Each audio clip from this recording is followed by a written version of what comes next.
Welcome to wishful ಅಡುಗೆ ಮನೆ. ಇವತ್ತು ನಾವು ಗೋಧಿ ಹಿಟ್ಟಿಂದ ಒಂದು ಸೂಪರ್ ರೆಸಿಪಿನ ಮಾಡೋಣ. ಯಾವಾಗಲೂ ಚಪಾತಿ ಪರೋಟ ತಿಂದು ಬೇಜಾರಾಗಿರುತ್ತಲ್ಲ, ಇವತ್ತು ನಾವು ಬೇರೆ ಥರನೇ ಒಂದು ರೆಸಿಪಿನ ಮಾಡೋಣ. ಹೇಗೆ ಮಾಡೋದಂತ ನೋಡೋಣ ಬನ್ನಿ. ನೋಡಿ, ಒಂದು ಬೌಲ್ ತೊಗೊಂಡಿದ್ದೀನಿ. ಒಂದು ಬೌಲ್ ಆಗೋಷ್ಟು ಗೋಧಿ ಹಿಟ್ಟನ್ನು ತೊಗೊಂಡಿದ್ದೀನಿ ನಾನು. ನೋಡಿ, ಇಲ್ಲಿ ನಾವು ಮಾಮೂಲು ಚಪಾತಿ ಮಾಡ್ತೀವಲ್ಲ ಆ ಗೋಧಿ ಹಿಟ್ಟನ್ನೇ ತೊಗೊಂಡಿದ್ದೀನಿ. ಒಂದು ಸಣ್ಣ ಬೌಲ್ ಆಗೋಷ್ಟು ಚಿರೋಟಿ ರವೆ. ನಾವೀಗ ಒಂದು ಕಪ್ ಗೋಧಿ ಹಿಟ್ಟು ಹಾಕ್ಕೊಂಡ್ರೆ ಅದರಲ್ಲಿ 1/4 ಕಪ್ ಆಗೋಷ್ಟು ಚಿರೋಟಿ ರವೆನ ಸೇರಿಸ್ಕೊಬೇಕು. ನಾವಿಲ್ಲಿ ಉಪ್ಪಿಟ್ಟಿನ ರವೆನ ಹಾಕೋಬಾರ್ದು, ಚಿರೋಟಿ ರವೆನೇ ಹಾಕೋಬೇಕು. ನಾನಿಲ್ಲಿ ಖಾರಕ್ಕೆ ಅನುಗುಣವಾಗಿ ಖಾರದ ಪುಡಿನ ಸೇರಿಸ್ಕೊಳ್ತಾ ಇದ್ದೀನಿ. ನಾನಿಲ್ಲಿ 1/4 ಸ್ಪೂನ್ ಆಗೋಷ್ಟು ಖಾರ ಪುಡಿನ ಸೇರಿಸ್ಕೊಂಡಿದ್ದೀನಿ. ಸ್ವಲ್ಪ ಕಲರ್ ಬರಲಿ ಅಂತ ಅರಿಶಿನ ಪುಡಿ ಹಾಕ್ಕೊಂಡಿದ್ದೀನಿ. ಒಂದು ಅರ್ಧ ಸ್ಪೂನ್ ಆಗೋಷ್ಟು ಧನಿಯಾ ಪೌಡರು, ಹಾಗೆಯೇ ಒಂದು 1/4 ಸ್ಪೂನ್ ಆಗೋಷ್ಟು ಪೆಪ್ಪರ್ ಪೌಡರು, ಹಾಗೆಯೇ ಒಂದು ಅರ್ಧ ಸ್ಪೂನ್ ಆಗೋಷ್ಟು ಜೀರಾ ಪೌಡರು. ನಾನಿಲ್ಲಿ ಒಂದು ಅರ್ಧ ಸ್ಪೂನ್ ಆಗೋಷ್ಟು ಸೋಂಪನ್ನು ಕುಟ್ಟಿ ಇಟ್ಕೊಂಡಿದ್ದೆ, ಅದನ್ನು ಕೂಡ ಸೇರಿಸ್ಕೊಳ್ತಾ ಇದ್ದೀನಿ. ಒಂದು 1/4 ಸ್ಪೂನ್ ಆಗೋಷ್ಟು ಆಮ್ಚೂರ್ ಪೌಡರ್ನ ಹಾಕ್ಕೊಂಡಿದ್ದೀನಿ. 1 ಸ್ಪೂನ್ ಆಗೋಷ್ಟು ಕಸೂರಿ ಮೆಥಿನ ಹಾಕ್ಕೊಂಡಿದ್ದೀನಿ. ನೋಡಿ, 1 ಸ್ಪೂನ್ ಆಗೋಷ್ಟು ಬಿಳಿ ಎಳ್ಳನ್ನು ಹಾಕ್ಕೊಳ್ತಾ ಇದ್ದೀನಿ. ಹಾಗೆಯೇ ಕರಿಬೇವಿನ ಸೊಪ್ಪು ಕೂಡ ಹಾಕ್ಕೊಳ್ತಾ ಇದ್ದೀನಿ. ನಾನಿಲ್ಲಿ ಒಂದು 4 ಸ್ಪೂನ್ ಆಗೋಷ್ಟು ಹೆಸರು ಬೇಳೆನ ತೊಗೊಂಡು ನೆನೆಸಿಟ್ಕೊಂಡಿದ್ದೆ. ಆ ಹೆಸರು ಬೇಳೆನ ನೀರು ತೆಗೆದು ನಾವಿಲ್ಲಿ ಹಾಕ್ಕೊಳ್ತಾ ಇದ್ದೀನಿ. ನಾವು ಹೆಸರು ಬೇಳೆನ ರುಬ್ಬಿಲ್ಲ, ಅದೇ ಥರನೇ ಹಾಕ್ಕೊಳ್ತಾ ಇದ್ದೀನಿ. ನೋಡಿ, ಇಲ್ಲೊಂದು ಅರ್ಧ ಸ್ಪೂನ್ ಆಗೋಷ್ಟು ಅಜ್ವೈನ್ ಕೂಡ ಸೇರಿಸ್ಕೊಳ್ತಾ ಇದ್ದೀನಿ.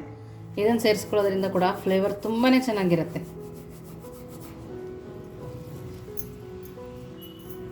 ನೋಡಿ, ಇವಾಗ ರುಚಿಗೆ ಅನುಗುಣವಾಗಿ ಉಪ್ಪನ್ನು ಕೂಡ ಸೇರಿಸ್ಕೋಬೇಕು. ನೋಡಿ, ಇಷ್ಟನ್ನು ಹಾಕಿದ ಮೇಲೆ ಒಂದು ಸ್ಪೂನ್ ಸಹಾಯದಿಂದ ಈ ಥರ ಕಲಿಸ್ಕೊಬೇಕು. ನಾವು ಯಾವಾಗಲೂ ಚಪಾತಿ ಪೂರಿ ಇವೆಲ್ಲ ಮಾಡ್ಕೊಡ್ತಾ ಇರ್ತೀವಲ್ವ, ಈ ಥರ ಡಿಫ್ರೆಂಟಾಗಿ ಮಾಡಿಕೊಟ್ಟಾಗ ಮಕ್ಳಿಗೆ ಕೂಡ ಇಷ್ಟ ಆಗುತ್ತೆ. ಈಗ ದಸರಾ ಇರೋದ್ರಿಂದ ಹಾಲಿಡೇ ಕೂಡ ಇರುತ್ತೆ ಮಕ್ಕಳಿಗೆ. ನಾವು ಮನೇಲಿರುವಾಗ ಮಾಡಿಟ್ರೆ ಇದು 15 ದಿನ ಆದ್ರೂ ಕೆಡೋದಿಲ್ಲ, ಅಷ್ಟು ಚೆನ್ನಾಗಿರುತ್ತೆ. ನೋಡಿ, ಈ ಥರ ಮಿಕ್ಸ್ ಮಾಡ್ಕೊಂಡು ಆದಮೇಲೆ ನಾವು ನೋಡಿ ಮಿಕ್ಸ್ ಮಾಡ್ಕೊಂಡಿದ್ವಲ್ಲ, ಇವಾಗ 4 ಸ್ಪೂನ್ ಎಣ್ಣೆನ ನಾನು ಬಿಸಿ ಮಾಡ್ಕೊಂಡು ಬಂದಿದ್ದೀನಿ. ನೋಡಿ, ಈ ಥರ ಬಿಸಿ ಚೆನ್ನಾಗಿ ಕಾಯಿಸ್ಬಿಟ್ಟು ನಾವು ಎಣ್ಣೆನ ಹಾಕೋಬೇಕು. ನೋಡಿ, ಎಣ್ಣೆ ಹಾಕಿ ಹಿಟ್ಟಿಗೆ ಹದವಾಗೋ ಥರ ಕಲಿಸ್ಕೊಬೇಕು. ಆ ಗೋಧಿ ಹಿಟ್ಟಿಗೂ ರವೆಗೂ ಎಣ್ಣೆ ಮಿಕ್ಸ್ ಆಗಬೇಕು, ಆ ಥರ ನಾವು ಇದನ್ನು ಕಲಿಸ್ಕೊಂಬರ್ಬೇಕು. ನೋಡಿ, ಬಿಸಿ ಇರೋ ತನಕ ಸ್ಪೂನಲ್ಲೇ ಕಲಿಸ್ಕೊಬೋದು. ಆಮೇಲೆ ನೀಟಾಗಿ ಈ ಥರ ಹಿಟ್ಟಿಗೆ ಹತ್ತೋ ಥರ ಕಲಿಸ್ಬೇಕು ಎಣ್ಣೆನ. ನಾವು ಈ ಥರ ಕಲಿಸೋದ್ರಿಂದ ನಾವು ಮಾಡೋ ರೆಸಿಪಿ ಕ್ರಿಸ್ಪಿಯಾಗಿ ಬರುತ್ತೆ. ನಾವು ಇದಕ್ಕೆ ಮೈದಾನೂ ಹಾಕಿಲ್ಲ, ಹಂಗಾಗಿ ಮಕ್ಕಳಿಗೆ ಆರಾಮಾಗಿ ಕೊಡ್ಬೋದು, ಹೆಲ್ದಿಯಾಗಿರುತ್ತೆ. ನೀವು ಮಕ್ಕಳು ಆಟ ಆಡ್ಕೊಂಡು ಬರೋ ಅಷ್ಟರೊಳಗೆ ಮಾಡ್ಕೋಬೋದು, ಅಷ್ಟು ಬೇಗ ಮಾಡ್ಕೋಬೋದು. ನೋಡಿ, ಈ ಥರ ನೀಟಾಗಿ ಕಲಿಸ್ಕೊಂಡು ಈ ಥರ ಬೈಂಡ್ ಆಗಿರಬೇಕು. ನೋಡಿ, ಈ ಥರ ಮಿಕ್ಸ್ ಆದರೆ ತುಂಬ ಚೆನ್ನಾಗಿ ಬರುತ್ತೆ. ನಾವು ಒಂದು ಸರಿ ಕೈಯಲ್ಲಿ ಮಿದ್ಬಿಟ್ಟು ಈ ಥರ ಗಂಟು ಹೊಡೆದ್ರೆ ನೋಡಿ ಎಷ್ಟು ಚೆನ್ನಾಗಿದೆ ಅಂಥೇಳಿ. ಈ ಹದದಲ್ಲಿ ನಾವು ಕಲಿಸ್ಕೊಂಡ್ಮೇಲೆ ಸ್ವಲ್ಪ ಸ್ವಲ್ಪನೇ ನೀರು ಹಾಕಿ ಕಲಿಸ್ಕೊಬೇಕು ನಾವು. ನೋಡಿ, ಥರ ಸ್ವಲ್ಪ ಸ್ವಲ್ಪ ನೀರು ಹಾಕಿ ಕಲಿಸ್ಕೊಂಡು ನಾವು ಚಪಾತಿ ಹಿಟ್ಟನ್ನು ಯಾವ ಥರ ಕಲಿಸ್ಕೊತೀವೋ ಆ ಹದಕ್ಕೆ ನಾವು ಇದನ್ನು ಕಲಿಸ್ಕೊಬೇಕು. ನೋಡಿ, ಈ ಥರ ಚಪಾತಿ ಹಿಟ್ಟನ್ನು ಅದಕ್ಕೆ ಕಲಿಸ್ಕೊಂಬಂದಿದ್ದೀನಿ. ನೋಡಿ, ಚೆನ್ನಾಗಿ ನಾದಿ ಕಲಿಸ್ಕೊಂಬಂದಿರೋದು. ಈ ಹಿಟ್ಟು 10 ನಿಮಿಷ ನೆನೆಯಬೇಕು. ನಾವು ಈ ಥರ ಕಲಿಸ್ಕೊಂಬಂದಿದ್ದೀವಲ್ಲ, ಇದನ್ನು ಹೀಗೆ ಬಿಟ್ಬಿಟ್ಟು ಒಂದು 10 ನಿಮಿಷ ನೆನೆಯಕ್ಕೆ ಬಿಡೋಣ. ನೋಡಿ, ಇವಾಗ ಚೆನ್ನಾಗಿ ನೆಂದಿದೆ. ನೋಡಿ, ರವೆ, ಗೋಧಿ ಹಿಟ್ಟು, ನಾವು ಹಾಕಿರೋ ಮಸಾಲ ಎಲ್ಲದೂ ನೀಟಾಗಿ ಬೈಂಡ್ ಆಗಿದೆ. ನೋಡಿ ನೋಡಿ ಇವಾಗ ಇದರಲ್ಲೊಂದು ಸಣ್ಣ ಸಣ್ಣ ಉಂಡೆಗಳನ್ನಾಗಿ ಮಾಡ್ಕೋಬೇಕು. ನೋಡಿ, ಇಷ್ಟಿಷ್ಟೇ ಸಾಕು. ನೋಡಿ, ಇದನ್ನು ನೆಕ್ಸ್ಟ್ ಏನು ಮಾಡೋದು ನೋಡೋಣ ಬನ್ನಿ. ನೋಡಿ, ನಾವಿಲ್ಲಿ ಒಂದು ಕವರ್ನ ತಗೊಂಡು ಸ್ವಲ್ಪ ಎಣ್ಣೆನ ಸರ್ಕೊಳ್ತಾ ಇದ್ದೀನಿ ನಾನು. ನೋಡಿ, ನಾವು ಮಾಡಿದ್ವಲ್ಲ ಆ ಉಂಡೆನ ಇಟ್ಕೊಂಡು ಕ್ಲೋಸ್ ಮಾಡ್ಕೊಳ್ಳೋಣ. ನೀವು ಹಾಗೆ ಕೂಡ ಲಟ್ಟಿಸ್ಕೋಬೋದು. ನೋಡಿ, ಒಂದು ಬೌಲ್ ತೊಗೊಂಡು ಈ ಥರ ಸರ್ವಿದ್ರೆ ಸಾಕು. ಮೇಲೆಯಿಂದ ನಿಮ್ಗೆ ಯಾವ ಶೇಪ್ ಬೇಕೋ ಆ ಶೇಪ್ ಮಾಡ್ಕೊಬೋದು. ನೀಟಾಗಿ ರೌಂಡ್ ಮಾಡ್ತಾಯಿದ್ದೀನಿ. ನೋಡಿ, ಪ್ರೆಸ್ ಮಾಡಿ ಈ ಥರ ಮಾಡ್ಕೋಬೇಕು. ನಮಗೆ ತೀರಾ ತೆಳು ಇರಬಾರ್ದು, ತೀರಾ ದಪ್ಪನೂ ಇರಬಾರ್ದು.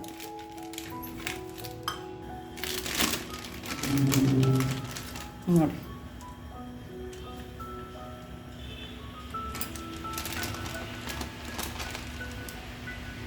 ನೋಡಿ ಈ ಥರ ಎಲ್ಲದನ್ನು ರೆಡಿ ಮಾಡ್ಕೊಳ್ಳೋಣ. ನಾವೆಲ್ಲದನ್ನು ರೆಡಿ ಮಾಡಿಕೊಂಡು ಒಂದು ಮಸಾಲ, ಸೂಪರಾಗಿರೋ ಮಸಾಲ ರೆಡಿ ಮಾಡ್ಕೊಂಡು ಬರೋಣ. ನೋಡಿ ಇಲ್ಲಿ ಒಂದು ಇವಾಗ ಮಸಾಲೆಯನ್ನ ಮಾಡ್ಕೋಬೇಕು. ಸೊ ಇದನ್ನ ನೋಡಿ, ಇಲ್ಲಿ ನಾನು ಬ್ಯಾಡಗಿ ಮೆಣಸಿನಕಾಯಿ ಪುಡಿನ ತಗೊಂಡಿದ್ದೀನಿ. ಇದು ಪ್ಯೂರ್ ಬ್ಯಾಡಗಿ ಮೆಣಸಿನಕಾಯಿ ಪುಡಿನೇ ತಗೋಬೇಕು, ಯಾಕಂದ್ರೆ ಇದು ಖಾರ ಕಡಿಮೆ ಇರುತ್ತೆ, ಡೈಜೆಷನ್ಗೂ ಹೆಲ್ಪ್ ಆಗುತ್ತೆ. ಹಂಗಾಗ್ಬಿಟ್ಟು ಮತ್ತೆ ಖಾರ ತುಂಬಾ ಕಡಿಮೆ ಇರುತ್ತೆ. ಸೊ ಅದಕ್ಕೋಸ್ಕರ ಇಲ್ಲಿ ನಾನು 2 ಸ್ಪೂನ್ ಅಷ್ಟು ಪ್ಯೂರ್ ಬ್ಯಾಡಗಿ ಆರ್ಗ್ಯಾನಿಕ್ ಇದನ್ನ ತಗೊಂಡಿದ್ದೀನಿ, ಮೆಣಸಿನಕಾಯಿ ಪುಡಿನ ತಗೊಂಡಿದ್ದೀನಿ. ಸೊ ನಿಮಗೆ ಈ ಥರ ಪ್ಯೂರ್ ಆರ್ಗ್ಯಾನಿಕ್ ಮತ್ತು ಬ್ಯಾಡಗಿ ಮಸಾಲೆ ಖಾರ ಬೇಕಂದರೆ ವಾಟ್ಸಪ್ ನಂಬರ್ ಕೊಟ್ಟಿದ್ದೀವಿ. ಅದರ ಜೊತೆ ನಮ್ಮದೇ ಪ್ರಾಡಕ್ಟ್ಸ್ಗಳು ಇದ್ದಾವೆ. ಸಾಂಬಾರು ಮಸಾಲ ಪೌಡ್ರ್ ಇದೆ, ಉತ್ತರ ಕರ್ನಾಟಕದ ಮಸಾಲೆ ಖಾರ ಇದೆ, ಉತ್ತರ ಕರ್ನಾಟಕದ ಕಡಲೆ ಬೀಜದ ಪುಡಿ ಇದೆ. ಇವು ಮೂರೂ ಪ್ಯೂರ್ ಆರ್ಗ್ಯಾನಿಕ್ ಬರುತ್ತೆ. ಅದ್ರ ಜೊತೆ ಗುಂಟೂರು ಬ್ಯಾಡಗಿ ಮಿಕ್ಸ್ ಕೂಡ ಈ ಥರ ಚಿಲ್ಲಿ ಪೌಡ್ರ್ ಬರುತ್ತೆ, ಮತ್ತು ಪ್ಯೂರ್ ಬ್ಯಾಡಗಿ ಚಿಲ್ಲಿ ಪೌಡ್ರ್ ಕೂಡ ಬರುತ್ತೆ. ಸೊ ನಮ್ಮ ಪ್ರಾಡಕ್ಟ್ಗಳನ್ನು ನೀವು ಬೇಕಂದರೆ ಯೂಸ್ ಮಾಡಿ ಒಂದು ಸರ್ತಿ, ಆಮೇಲೆ ನಮ್ಮ ಕಮೆಂಟ್ ಮೂಲಕನೂ ತಿಳಿಸ್ಬೋದು. ಮತ್ತು ಸುಮಾರು ಜನ ತೊಗೊಂಡಿದ್ದಾರೆ. ಸೊ ಅವರಿಗೆಲ್ಲನೂ ತುಂಬ ನಮ್ಮದು ಪ್ರಾಡಕ್ಟ್ಗಳು ಯೂಸ್ ಆಗಿದ್ದಾವೆ, ಪ್ಯೂರ್ ಆರ್ಗ್ಯಾನಿಕ್ ಇದ್ದಾವೆ. ಸೊ ನೋಡಿ ಇಲ್ಲಿ 2 ಸ್ಪೂನಷ್ಟು ಇವಾಗ ನಾನು ಬ್ಯಾಡಗಿ ಮೆಣಸಿನಕಾಯಿ ಪುಡಿನ ತೊಗೊಂಡಿದ್ದೀನಿ. ನೋಡಿ 1/4 ಸ್ಪೂನಷ್ಟು ಉಪ್ಪನ್ನು ಹಾಕ್ಕೊಳ್ಳೋಣ. ಇಲ್ಲಿ ನೋಡಿ ಎಲ್ಲಾನು ಇವಾಗ ಅರ್ಧ ಸ್ಪೂನ್ ಹಾಕೋಬೇಕು. ಅರ್ಧ ಸ್ಪೂನಷ್ಟು ಹುರಿದು ಪುಡಿ ಮಾಡ್ಕೊಳ್ಳುವಂಥ ಜೀರಿಗೆ ಪುಡಿ, ಅರ್ಧ ಸ್ಪೂನಷ್ಟು ಆಮ್ಚೂರು ಪುಡಿ, ಅರ್ಧ ಸ್ಪೂನಷ್ಟು ಧನಿಯಾ ಪುಡಿ, ಅರ್ಧ ಸ್ಪೂನಷ್ಟು ಬ್ಲ್ಯಾಕ್ ಸಾಲ್ಟ್ ಕರಿ ಉಪ್ಪು, ಮತ್ತೆ ಅರ್ಧ ಸ್ಪೂನಷ್ಟು ಚಾಟ್ ಮಸಾಲ. ಇದ್ರ ಜೊತೆ ಖಟ್ಟ ಮಿಟ್ಟ ಫ್ಲೇವರ್ ಬೇಕಲ್ಲ, ಹಂಗಾಗ್ಬಿಟ್ಟು 1 ಸ್ಪೂನಷ್ಟು ಪಿಟಿ ಸಕ್ಕರೆ, ಅಂದ್ರೆ ಸಕ್ಕರೆನ ಪುಡಿ ಮಾಡ್ಕೊಂಡು ತಗೊಂಡು ಇದು 1 ಸ್ಪೂನು. ಇಲ್ಲ ನಮಗೆ ಶುಗರ್ ಇದೆ, ನಾವು ತಿನ್ನಂಗಿಲ್ಲ ಅಂದರೆ ಟೋಟಲಿ ಸ್ಕಿಪ್ ಮಾಡಿ, ಬಟ್ ಹಾಕಿದ್ರೆ ಮಾತ್ರ ತುಂಬ ಸಖತ್ತಾಗಿ ಟೇಸ್ಟ್ ಬರುತ್ತೆ. ಇದೆಲ್ಲನೂ ಇವಾಗ ಮಿಕ್ಸ್ ಮಾಡ್ಕೋಬೇಕು. ಈ ಥರ ನೀವು ಸ್ನ್ಯಾಕ್ಸದ್ದು ಒಂದು ಮಸಾಲೆನ ಮಾಡ್ಕೊಂಡು ಇಟ್ಕೊಂಡಿದ್ರೆ 6 ತಿಂಗಳು ಏನೂ ಆಗಲ್ಲ, ಫ್ರಿಜ್ಜಿಗೆ ಇಟ್ಕೊಂಡ್ಬಿಡಿ. ಸೊ ಇದು ಮಸಾಲೆ ಏನಿದೆ ಅಲ್ಲ ಇದೇ ಮೇನು. ಸೊ ನೋಡಿ ಇವಾಗ ಇದೆಲ್ಲ ಮಿಕ್ಸ್ ಆಯ್ತಲ್ಲ, ಇವಾಗ ಈ ಪುಡಿನ ನಾವು ಪಕ್ಕಕ್ಕೆ ಇಟ್ಕೊಳ್ಳೋಣ. ಇದ್ರದ್ದು ಯೂಸ್ ನಮಗೆ ಆಮೇಲೆ ಇದೆ. ನೋಡಿ ನಾವು ಎಣ್ಣೆನ ಬಿಸಿ ಮಾಡೋಕೆ ಇಟ್ಕೊಂಡಿದ್ವಲ್ಲ, ಹೈ ಫ್ಲೇಮಲ್ಲಿ ಬಿಸಿ ಮಾಡ್ಕೊಂಡಿದ್ದೀನಿ ನಾನು. ಇವಾಗ ಮೀಡಿಯಮ್ ಫ್ಲೇಮಲ್ಲಿ ಇಟ್ಕೊಂಡಿದ್ದೆ. ಎಣ್ಣೆ ಚೆನ್ನಾಗಿ ಕಾದಿದೆ. ನೋಡಿ ನಾವು ಮಾಡಿರೋದನ್ನು ಒಂದೊಂದಾಗೆ ಬಿಟ್ಕೊಳ್ಳೋಣ. ನೋಡಿ ಈ ಥರ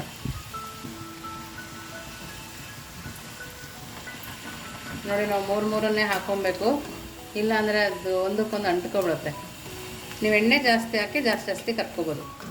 ನಾವು ಇದನ್ನು ನಿಧಾನಕ್ಕೇ ನಾವು ಇದನ್ನು ಕರಿಬೇಕು, ಏಕೆಂದರೆ ಅದು ಫಾಸ್ಟಾಗಿ ಬೆಂದರೆ ಸಾಫ್ಟ್ ಆಗೋ ಚಾನ್ಸಸ್ ಇರುತ್ತೆ. ನಾವು ಲೋ ಫ್ಲೇಮು ಅಥವಾ ಮೀಡಿಯಮ್ ಫ್ಲೇಮು 2 ಫ್ಲೇಮಲ್ಲಿ ಯಾವ್ದಾದ್ರು ಫ್ಲೇಮಲ್ಲಿ ಬೇಯಿಸ್ಕೊಬೋದು. ಲೋ ಟು ಮೀಡಿಯಮಲ್ಲಿ ಬೇಯಿಸ್ಕೊಂಡ್ರಂತೂ ತುಂಬಾ ಚೆನ್ನಾಗಿ ಬರುತ್ತೆ. ಎಲ್ಲದು ನೀಟಾಗಿ ಬೆಂದು ನಮಗೆ 15 ದಿನ ಇಟ್ಟರೂ ಕೆಡೋದಿಲ್ಲ, ಆ ಥರ ಬೇಯುತ್ತೆ. ನೋಡಿ ಈ ಕಲರ್ ಬಂದಮೇಲೆ ತಕ್ಕೊಂಡ್ರೆ ಸಾಕಾಗುತ್ತೆ. ನೋಡಿ ನಾವೆಲ್ಲದನ್ನು ಅದೇ ಥರ ಮಾಡ್ಕೊಂಡು ಬರೋಣ. ನೋಡಿ ಇವಾಗ ಒಂದು ಬೌಲ್ ತೊಗೊಂಡು ನಾವು ಮಾಡಿರೋ ನಿಪ್ಪಟ್ಟುಗಳನ್ನ ಸೇರಿಸ್ಕೊಳ್ಳೋಣ. ನೋಡಿ ಈಗ ನಾವು ಮಾಡಿಟ್ಕೊಂಡಿದ್ವಲ್ಲ ಮಸಾಲ ಪೌಡರು, ಅದನ್ನು ಕೂಡ ಸೇರಿಸ್ಕೋಬೇಕು.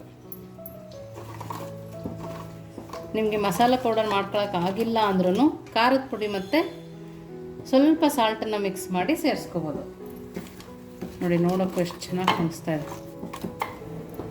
ನೋಡಿ ಇವಾಗ ನೆಕ್ಸ್ಟ್ ಏನು ಮಾಡೋದು ಅಂತ ನೋಡೋಣ ಬನ್ನಿ. ನೋಡಿ ಈಗ ಒಂದು ಪ್ಲೇಟ್ ತೊಗೊಂಡು ನಾವು ಮಾಡಿಟ್ಟಿರೋಂಥ ನಿಪ್ಪಟ್ಟನ್ನು ಸರ್ವ್ ಮಾಡೋಣ. ನಿಮ್ಗೆ ಇನ್ನು ಸ್ವಲ್ಪ ಖಾರದ ಪುಡಿ ಬೇಕನ್ಸಿದ್ರೆ ನಾವು ಮಾಡಿರೋ ಮಸಾಲನ ಉದುರಿಸ್ಕೋಬೇಕು. ನೋಡ್ತಾ ಇದ್ದೀರಲ್ಲ ಎಷ್ಟು ಚೆನ್ನಾಗಿದೆ. ನೋಡಿ ನೋಡಿ ಎಷ್ಟು ಕ್ರಿಸ್ಪಿಯಾಗಿದೆ, ನೋಡ್ತಾ ಇದ್ದೀರಲ್ಲ. ನೋಡಿ ಗೋಧಿ ಹಿಟ್ಟಲ್ಲಿ ಮಾಡಿದ್ರೂ ಕೂಡ ಎಷ್ಟು ಕ್ರಿಸ್ಪಿಯಾಗಿ ನಿಪ್ಪಟ್ಟು ಮಾಡ್ಬೋದು, ತುಂಬಾ ರುಚಿಯಾಗಿರುತ್ತೆ. ನೋಡಿ ಇವಾಗ ರುಚಿ ನೋಡಿ ಹೇಳ್ತೀನಿ. ತುಂಬಾ ಚೆನ್ನಾಗಿದೆ. ನಾವು ಮಸಾಲೆಗಳು ಹಾಕಿದ್ವಲ್ಲ, ಆ ಮಸಾಲ ಫ್ಲೇವರ್ ಕೂಡ ತುಂಬಾ ಅದ್ಭುತವಾಗಿ ಬರ್ತಾ ಇದೆ. ನೋಡಿ ರೆಸಿಪಿ ತುಂಬಾ ಕ್ರಿಸ್ಪಿಯಾಗಿ ಬಂದಿದೆ. ನೀವು ಒಂದ್ಸರಿ ಮನೇಲಿ ಮಾಡಿ ಹೇಗಿತ್ತು ಅಂತ ವಿಶ್ಫುಲ್ ಅಡುಗೆ ಮನೆಗೆ ಕಮೆಂಟ್ ಮಾಡೋದನ್ನು ಮರಿಬೇಡಿ. ಇನ್ನೂ ನೀವು ನಮ್ಮ ಚಾನಲ್ ಸಬ್ಸ್ಕ್ರೈಬ್ ಮಾಡಿದ್ರೆ ಸಬ್ಸ್ಕ್ರೈಬ್ ಮಾಡಿ, ಲೈಕ್ ಮಾಡಿ, ಶೇರ್ ಮಾಡಿ. ವಿಶ್ಫುಲ್ ಅಡುಗೆ ಮನೆಗೆ ಥ್ಯಾಂಕ್ ಯು.